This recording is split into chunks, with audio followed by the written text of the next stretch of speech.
Huja Koktomani Bishingti Koktomamani, Onokoti Hankoni, Additional Police Super, B. Darlongni Tifangbai, Koilashor Tharani Police Rock, Nurpur, Gram Ponchait ni Kerungsha Amsayo, 8 lakh Rangni, Barmi Cigarette Manka, Fiaba Pat Matayo, Kebonopano, Romoi Mandlia Police. একটা secret information আসে যে Nurpur ward number 2 এ কেউ বা কাহারা তারা আবার Burmese cigarette পাচার করার উদ্দেশ্যে কিছু মালের যোগান দেয় এখানে। তো ওই সোর্সের ভিত্তিতে আমরা ওয়ার্ড নাম্বার 2 তে একটা রেড করি। রেড করার সময় আমরা দেখতে পারি যে একটা বাড়িতে তালা লাগানো, ওই বাড়ির মালিক কেউ নেই। তো আমাদের টিপ অনুযায়ী ওই বাড়িতেই ওই ঘরটাতেই আছে বলে আমরা জানতে পারি।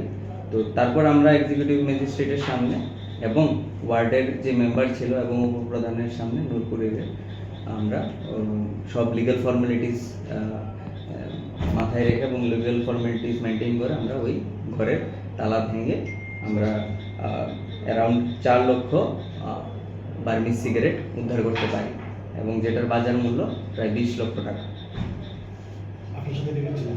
আমার সাথে এই অপারেশনটা লিড করেছে আমাদের এডিশনাল এসপি স্যার এবং ওসি কৈলাসহর ছিল, ইন্সপেক্টর ডিআইবি এবং আদার টিএসআর এবং আমার অন্য পিএসএর কৈলাসহর পিএসএর স্টাফ। কি বলবেন স্যার, প্রতিকারে লাগাতার এরকম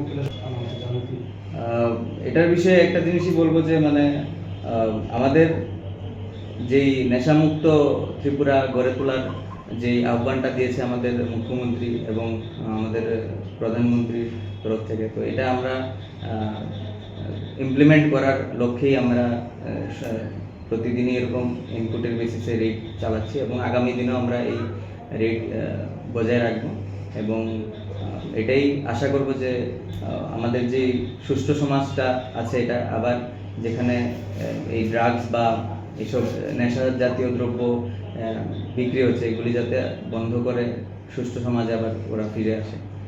স্থানীয় বাজারে তো বার্মিজ সিগারেট মেলে না, মূলত এই সিগারেটগুলি কোথায় যায়? এটা বেসিক্যালি বাংলাদেশে পাচার করার জন্য এটা আনা হয়। তো এটা মোস্ট প্রবাবলি আজকে রাত্রেই, যেমন কালকেও আমরা রেড করলাম, ওইটাতেও রাত্রেই পাচার করার উদ্দেশ্য ছিল, যার ফলে বর্ডারের কাছে জঙ্গলে পাওয়া যায় কালকের ইয়েটা।